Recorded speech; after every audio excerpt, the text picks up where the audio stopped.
सभी बच्चों को नमस्कार।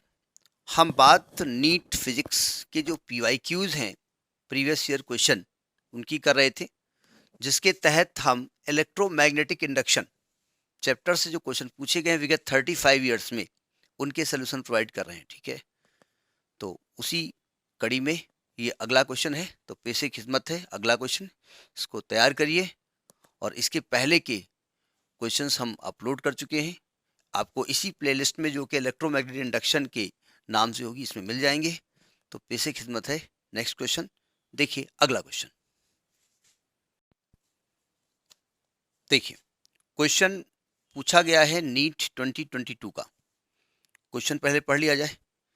कहा गया square loop of side 1 metre, एक स्क्वायर लूप है, उसकी साइड दी है 1 मीटर, एंड रेजिस्टेंस 1 ओम, उसका रेजिस्टेंस दिया है 1 ohm, is place in a magnetic field of 0.5 tesla, एक मैग्नेटिक फील्ड में रखा गया है। ठीक है, if the plane of loop is perpendicular to the direction of magnetic field, magnetic field की डायरेक्शन दी है कि मैग्नेटिक फील्ड है किधर, अभी हम बाद में बात करते हैं।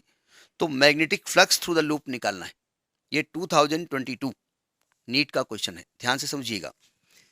ये कह रहे हैं कि एक स्क्वायर लूप है जिसकी साइड 1 मीटर है, तो हम फिलहाल इसका कुछ लिख देते हैं। ठीक है, साइड को हम ए मान लेते हैं, ए आपका 1 मीटर है, वैल्यू सभी एसआई सिस्टम में लिखेंगे आप, और रेजिस्टेंस 1 ओम है, यानी इसका रेजिस्टेंस 1 ओम है। Is placed in a magnetic field of 0.5 tesla, magnetic field है 0.5 टेस्ला।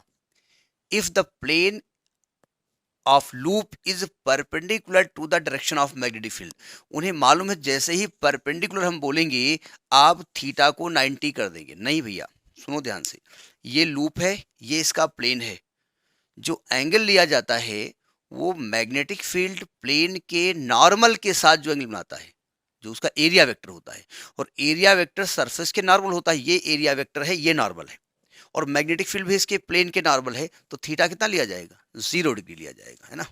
तो यहाँ थीटा कितना लिया जाएगा, 0 लिया जाएगा। तो कहते हैं कि आप मैग्नेटिक फ्लक्स निकालो फाई, तो आप जानते हैं phi B is equal to B A cos theta होता है, ये आप पढ़ चुके हैं, बी डॉट ए होता है बी ए कॉस थीटा। तो बी तो दिया है, और ए कितना हो जाएगा, क्योंकि ये स्क्वायर है तो स्क्वायर का एरिया साइड स्क्वायर होता है, इंटू कॉस थीटा 0 हो गया। अब बी की वैल्यू रख दो, बी 0.5 टेस्ला है, और ए स्क्वायर एंड 1 स्क्वायर बोले तो 1, और कॉस 0 1, तो ये 0.5 वेबर होगा। तो इसकी वैल्यू क्या होगी, 0.5 वेबर। ये ध्यान रखिएगा, हमेशा हम बार बार कहते हैं कि यूनिट पे विशेष ध्यान रखना, कि मान लिया आपने 0.5 निकाल दिया, ठीक है, और यहाँ 2-3 ऑप्शन में 0.5 दे दिया उन्होंने, यूनिट चेंज कर दी, कहीं वेबर लिख दिया, कहीं वेबर पर मीटर स्क्वायर लिख दिया, कहीं न्यूटन मीटर लिख दिया, तो कंफ्यूज मत होइएगा कि वेबर इसकी यूनिट होती है, तो यूनिट सही होनी चाहिए। ठीक है, तो this was the question in NEET 2022।